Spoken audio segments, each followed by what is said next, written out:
बोलो सतगुरुदेव की जय हो।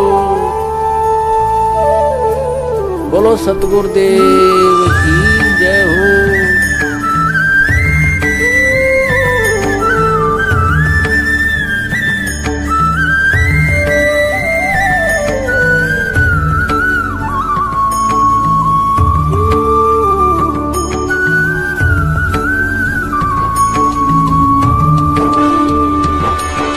हेलो। हेलो। हाँ जी। सत्तर बदल सत्ताईस जी 27। नाम खंड हो रहा है हमारा, ये पूछ रहा था कहाँ से बोल रहे हैं? हाँ जी। नाम खंड हो रहा है, नाम खंड क्या हो गया? बस गए गए ना थे जी वहाँ पर, और कहाँ पे? तमक्कू खा लिया आपने। अच्छा, कहाँ से बोल रहे हो? हम बोल रहे हैं जी यूपी बागपत से। यूपी बागपत से? हाँ जी। तो जी तम्बाकू खा लिया तो देखो, जो गुरुजी का नियम है कि हमें कोई नशा नहीं करना है, हाँ जी। तो आपने वो नियम तोड़ा है। हाँ जी। नियम तोड़ने से आपकी जो है मर्यादा भंग हुई है। ठीक हाँ है, जी। उससे नामखंड नहीं होता, आपकी मर्यादा भंग हुई है। अब अगर आप भक्ति करोगे तो आपकी भक्ति आपके खाते में नहीं जुड़ेगी। ठीक है, क्योंकि आपका नाम से कनेक्शन कट गया। अब इसका हाँ जी। एक ही उपाय, अगर गुरुजी आश्रम में होते तो हम गुरुजी से प्रार्थना करते। हाँ आज जी। गुरुजी है नहीं तो सीधा सा एक ही उपाय है, परमात्मा अंतर्यामी है। अगर आपको अपनी गलती का एहसास हुआ है कि मैंने गलती करी है और मुझे परमात्मा से समायाचना करनी चाहिए, मुझे दोबारा से भक्ति में लगना है, तो अपने घर पे या कहीं भी अपने हृदय से, अपनी अंतरात्मा से, परमात्मा से अपनी गलती की समायाचना करो और आगे कहो कि परमेश्वर, आगे ये दास ऐसी गलती कभी भूलकर भी नहीं करेगा। मालिक आप दया करो। और दास अपनी भक्ति चालू रखना चाहता है। बस भगत जी, मालिक अंतर्यामी परमात्मा दयालु है, वो तो घट घट में है, सबके विचारों में है कि नहीं? तुरंत वो भक्ति मत छोड़ो, भक्ति अपने चालू रखो भगत जी। और ऐसे कोई घबराने की बात नहीं है। देखो, गलती हमें नहीं करनी, उनका तो भगत जी हमें ध्यान रखना पड़ेगा। बाकी ऐसे कोई शंका मन में नहीं लानी कि भाई हमारा नाम जुड़ा कि नहीं जुड़ा। भगत जी, गुरु जी जब से दूर है, 4 साल हो गए, 4.5 साल हो गई, ऐसा कोई प्राणी नहीं है जो खंडित ना हो, जो ये कहे कि मैं शुद्ध हूँ। ऐसा गुरु जी के अलावा वर्तमान में पृथ्वी पे कोई नहीं है। ना संगत में फिलहाल कोई है जो ये कह दे कि मैं शुद्ध हूँ। गलती हम जीव हैं, कहीं न कहीं छोटी बड़ी हमसे होती रहती है। तरीका एक ही है, परमात्मा से समायाचना करो और आगे से ना करने की प्रतिज्ञा करो परमात्मा से। फिर मालिक दयालु है, परमात्मा क्षमा करते हैं। चाहे आपने कैसी भी गलती कर दी, कैसी भी गलती कर दी, देखो भगत जी, सबसे बड़ा जो नाम शुद्धिकरण केंद्र है वो आपकी अपनी अंतरात्मा है, आप खुद हो। भले ही आप नामदान केंद्र पे जाके झूठ मूठ का नाम शुद्ध करवा लो, लेकिन आपने अपने यदि अंदर से परमात्मा से समायाचना नहीं मांगी, यदि आपने अपनी अंतरात्मा से उस चीज की गलती महसूस नहीं करी, तो चाहे आप साक्षात गुरुजी से नाम जुड़वा लो तो भी गुरुजी कहते हैं जब तक वो परमात्मा अंतर्यामी वो देख रहा है, जब तक वो नहीं स्वीकार करेगा कि हाँ ये मेरा बच्चा अपने हृदय से गलती स्वीकार कर रहा है या ऊपरी मन से कर रहा है, तो गुरुजी ने कहा कि मैं भी नाम शुद्ध कर दूंगा तो भी तुम्हारा नाम शुद्ध नहीं होगा। तो सबसे बड़ा जो नाम शुद्धिकरण केंद्र वो आपका घर है, जहां आपने परमात्मा का दरबार लगा रखा है। और शुद्ध करने वाले आप खुद हो। आप खुद, यदि आप खुद कौन से भाव से, किन विचारों से आप अपनी गलती की समायाचना कर रहे हो, वो अंतर्यामी है, वो सब जानता है कि ये ड्रामा कर रहा है या वास्तव में इसको अपनी गलती की एहसास है, भूल है। आप अपने घर से करो और भक्ति मत छोड़ो भगत जी, भक्ति नहीं छोड़नी। परमात्मा कहते हैं नाम अभय पद निश्चय उपजय, बीज पड़े जो खूडम। यानी किसान जब जमीन में बीज डालता है पाइप से, हल से, तो गुरुजी कहते हैं बीज चाहे उल्टा डले या सीधा डले, वो हमेशा जामता है, उगता है। ठीक है, तो नाम, चाहे आपने मर्यादा तोड़ दी, फिर भी आपने नाम नहीं छोड़ना भगत जी, क्योंकि जब आपकी मर्यादा ठीक हो जाएगी, जब आप गुरुजी से समायाचना करके अपनी उस चीज को, भूल को सुधार कर लेते हो, तो आपकी जो भी कमाई होती है वो तुरंत आपके भक्ति अकाउंट में परमात्मा जोड़ देते हैं। तो चाहे आपने तम्बाकू खा लिया, चाहे आपने शराब पी लिया, चाहे आपने कुछ भी कर दिया भगत जी, क्योंकि वो परमेश्वर है और इस दुनिया का ऐसा कोई गुनाह नहीं है जिसको वो क्षमा नहीं कर सकता, बशर्ते आपका क्षमा मांगने का जो अंदाज है वो हृदय से होना चाहिए भगत जी।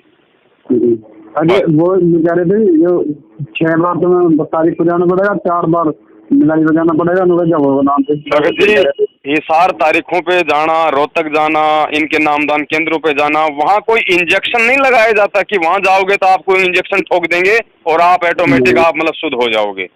ठीक है, वहाँ केवल इन लोगों की अज्ञानता है, नामदान केंद्र वालों की, कोऑर्डिनेटरों की, इनकी महामूर्खता है। ये लोग सच्चाई को स्वीकार नहीं कर रहे, या फिर ये लोग सच्चाई जानना नहीं चाहते, जो परमात्मा हम जैसे दासों को निमित्त बना के वीडियो डलवा रहे हैं। ये अंधे हो चुके हैं अपने स्वार्थों में, क्योंकि आज कोई भी नामदान के अंदर कोई भी कोऑर्डिनेटर देख लो, मैं 2-4% की नहीं कह सकता, बाकी 90% लोग ऐसे हैं जो केवल भक्तों के पैसों पर ही अपना जीवन चला रहे हैं। तो वो क्यों चाहेंगे कि हम भक्तों को सच्चाई बता दें? अगर भक्तों को सच्चाई बता दी कि ज्योति पाठ का आदेश गुरु जी का नहीं है, दान का पैसा गुरु के हाथ में देने से सफल होता है, नामदान वालों को देने से नहीं होता है, तो भगत जी इनको पैसा कौन देगा? जब इनके पास पैसा नहीं आएगा तो इनके मनमाने खर्चे कहाँ से पूरे होंगे? तो इन चीजों को हम भक्तों ने सोचना और समझना है, और अपने परमात्मा को सब कुछ मान के, साक्षात उनको दृष्टा मान के, उनको अंतर्यामी मान के, हमें जो भी गलती है अपनी गलती की समालोचना करो। भगत जी एक बात बताओ, आपका बच्चा है और आपका बच्चा चाहे कितने ही बड़ी गलती कर दे, अगर वो आपका बच्चा रोक के यदि हृदय से आपसे वो पुकार यदि वो समय याचना करता है, अब आपको ऑटोमेटिक मालूम पड़ जाएगा अपने बच्चे का कि ये मेरा बच्चा मतलब मार पिटाई की दृष्टि से समय याचना कर रहा है कि वास्तव में ये आगे ऐसी गलती नहीं करेगा, इसको एहसास हो गया है। तो आप उसी भाव से आप उसको माफ करोगे। तो भगत जी वो तो परम पिता है, अंतर्यामी है, वो तो अंदर की जानता है। क्या उसको नहीं पता कि ये मेरा बच्चा जो इसने जो गलती की है ये, और आज ये गलती की समय याचना कर रहा है, ये खाली ढोंग कर रहा है, या वास्तव में इसको अपनी गलती का मतलब उसको अपने अपराध का मतलब प्रायश्चित है? तो जिस भाव से आप परमात्मा से समय याचना करोगे, उसी भाव से परमात्मा आपको माफ करेगा। बस यही तरीका है और कोई तरीका नहीं है। मेरे बोझ मन का बोझ हल्का कर दिया। हाँ भगत जी देखो, ये तो सारा बोझ मन का हल्का तो भगत जी परमात्मा ने बहुत ही पहले से कर रखा है अपने सत्संगों में। बस ये है भगत जी, परमात्मा किसी की बुद्धि खोल देते हैं, किसी की थोड़ा सा मल की लेट खुल जाती है, इतना ही बड़े भाई जी। मैं फोन जो कुछ पूछना चाहूँ तो मैं तुमको फोन कर सकता हूँ ना इससे? हाँ भगत जी, कभी भी आप फोन कर सकते हो, दास परमात्मा के बच्चों की सेवा में है बड़े भैया। आप कहाँ से बोल रहे हो? मैं भगत जी वैसे तो जयपुर से हूँ, लेकिन अब मैं मेरठ में रहने लग गया भगत जी। मेरठ के पास है, यहीं पे हमारा इधर ही पड़ा है हमारा घर भी। हाँ जी हाँ जी, हाँ आपका बागपत भगत जी पास में ही है मेरठ के। यहाँ मेरठ में आपके हर महीने के दूसरे रविवार को सत्संग होता है भगत जी, दास भी आता है वहाँ पे, आओ कभी। अच्छा, मेरठ यहाँ बागपत में? मेरठ अपना मेरठ है, पांचली बस स्टैंड मेरठ में, जहाँ पे सत्सेवकों का सम्मेलन होता है। अच्छा जी। हर महीने के दूसरे रविवार को होता है मेरठ में भगत जी। आपके यहाँ पे हजारों भगत भाई बहन आते हैं जो सच्चाई के साथ हैं। हाँ, अब यहाँ बेटा भी होता है तो पता है ये बेटा वाले कैसे हैं जी? हाँ जी, बेटा वाले भी जाते हैं, बेटा वाले करते हैं यहाँ भगत जी। ये जितने भी जो सत्संग होते हैं, जो प्रोग्राम होते हैं, जो सतलोक आश्रम मैनेजमेंट वाले करवाते हैं, आपके कोऑर्डिनेटर नामदान संचालक करवाते हैं, ये उसी तरीके से फर्जी है जैसे ये नामदान लेके बैठे हुए हैं। ये केवल संगत को गुमराह करते हैं सत्संग के बहाने। सत्संग क्या सुनाएंगे भगत जी? अरे वो सत्संग तो आपके मोबाइल में भी है, टीवी चैनल पे भी आता है, पुस्तकों में भी वही ज्ञान है। ये कोई खुद तो बैठ के कर नहीं रहे, ठीक है। ये तो खाली उस सत्संग की आड़ में आपको 20 तरह के उल्टे फर्जी आदेश सुना देंगे। कभी गुरु जी का आदेश आ गया कांग्रेस को वोट डालो, गुरु जी का आदेश आ गया ज्योति का पैसा बढ़ा दिया, पाठ का पैसा बढ़ा दिया, वो पवन गुरुद्रोही हो गया, मेरठ नहीं जाना नहीं तो नामखंड हो जाएगा। अरे नालायकों, अगर मेरठ सत्संग में जाने से नामखंड हो जाएगा, पवन से बात करने से नामखंड हो जाएगा, तो ये मैनेजमेंट वाले जो सारनामी है, जो संत रामपाल जी महाराज जी का छोटा भाई है, जो मतलब अपने सारनामी गुंडे भेजता है, पवन दास की पिटाई कराता है, करण दास की पिटाई कराता है, रामचंद्र के ऊपर अपनी माता बहनों के कपड़े फाड़ने का झूठा आरोप लगाता है, ये बीच में ये दिन में कोई 50 झूठ बोलते हैं, भक्तों को गालियां निकालते हैं, तो क्या तुम्हारा नामखंड नहीं होता? संगत का क्यों होता है? हाँ जी, क्योंकि हमें डराया जा रहा है भगत जी, हमें जबरन हमें अपना गुलाम बनाने की कोशिश की जा रही है। जबकि परमात्मा कहते हैं कि बच्चों, ना मैंने तुम्हें गुलाम सतलोक में बनाया और ना मैं तुम्हें यहाँ बनाऊंगा, क्योंकि आत्मा स्वतंत्र होती है। भगत जी, अगर सतलोक में यदि हम परमात्मा के गुलाम होते, यदि परमात्मा हमें जबरदस्ती वहां रखते, तो क्या हम यहाँ आ सकते थे? नहीं आ सकते थे। जब काल भगवान पे हम आश्रित हो गए, तो उस समय कबीर साहब ने ये कहा था कि भाई जो आत्मा इसके साथ जाना चाहती है वो हाथ खड़ा कर दो। मतलब वहां भी हमें परमात्मा ने आजादी दी हुई थी कि तुम जैसा करोगे वैसा ही होगा, लेकिन बाद में उसका जो परिणाम है वो भी तुम्हें खुद ही भुगतना पड़ेगा। हाँ जी, वो भुगत नहीं है हम। हाँ, और वही चीज आज है भगत जी, आज भी परमात्मा कौन सा हमें जबरदस्ती लेके जाएगा? जिसकी जाने की इच्छा होगी उसी को तो लेके जाएगा। जी जी। बस बड़े भाई, मालिक को साक्षी मानो, परमात्मा से डरो, किसी से मत डरो। ना हमें गुरु का भाई पार करेगा, ना गुरु की बेटी पार करेगी, ना गुरु की पत्नी पार करेगी, ना मैं पार करूंगा, ना कोई और करेगा। हमें केवल बंदी छोड़कर नाम पार करेगा भगत जी।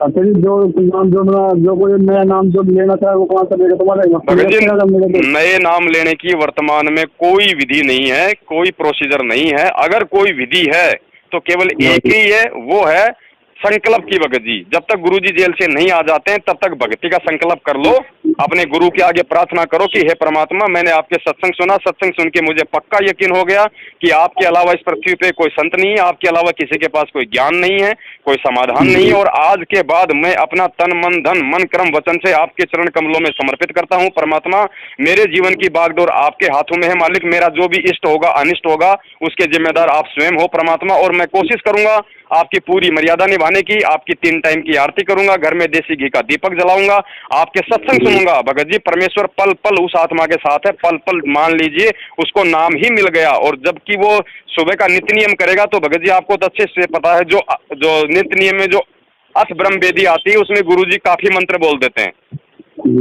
तो उस भगत का मंत्र भी जाप हो जाता है अपने गुरु के साथ साथ। और गुरु ने तो यहाँ तक बोल रखा कि एक बार जो मेरे मुख से भी सुन लेगा उसको तो मानव जन्म तुरंत मिलेगा, अगर कल ही मौत हो गई तो इस प्रकार उस भगत को सारे लाभ मिलेंगे, आत्मिक शांति मिलेगी उसको, परमात्मा पल पल साथ रहेगा।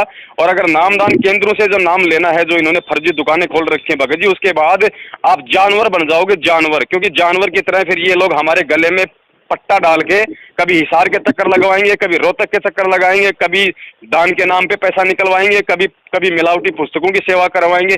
मतलब आपको ऐसा बांध दिया जाएगा, ना घर के रहेंगे ना घाट के, धोबे के कुत्ते वाले बना के छोड़ देंगे लोग। हाँ जी बिल्कुल, ये हमारे पास भी ऐसी आते हैं। हाँ, पर मैं गया ना हूँ कहीं एक अब तारीख पर ले आपका गया, आज मैं बैठा था तारीख पर, जब मतलब कुछ संख्या से लगी हुई तो तुम्हारा नेट पर देखा है प्रोग्राम, मैंने नेट पे जी ये वीडियो तुम्हारी नेट पर देखी, तो जब ये नंबर तुम्हारा तुम्हारी छोटी सी रैली में। हाँ, तो कोई बात नहीं बड़े भाई, अब परमेश्वर दया करें और समय हो तो हर महीने के दूसरे रविवार को मेरठ में सत्संग होता है। अभी यहाँ पे 8 सितंबर को, ये जो 8 तारीख आ रही है ना, अभी जो रविवार आएगा, इस रविवार को सतगुरु रामपाल जी महाराज जी का अवतरण दिवस है, उनका प्रकट दिवस हम मना रहे हैं यहाँ पे। तो अगर आपको मालिक दया करें, परमात्मा आपको प्रेरणा करें, समय हो तो जरूर आओ बड़े भाई। जी। और ये नंबर है जी, ये आप मेरठ में आओगे ना, मेरठ में अपने बागपत चौराहे पे, बागपत चौराहे पे, हाँ, बागपत चौराहे से 3 किलोमीटर सोनीपत रोड पे अपन चलेंगे ना, हाँ जी, तो बस वहीं पे पांचली बस स्टैंड है। हाँ जी, बस वो पांचली में ही वहीं पे सत्संग होता है। स्टैंड पे कोई मंडप मैरिज गार्डन है जहाँ पे ब्याह शादियाँ होती है, उसके पीछे वाला जो है जो जगह है वहीं पे होता है। अच्छा, हाँ जी, ये नंबर मेरा नहीं, ये नंबर दूसरा, मेरा नंबर दूसरे कैसे कर रहा हूँ मैं? कोई बात नहीं भगत जी, अगर आप कभी भी किसी भी नंबर से फोन करोगे दास उठा लेगा भगत जी। ठीक है, सत साहिब, जय हो बंदी छोड़। सत साहिब, बंदी छोड़।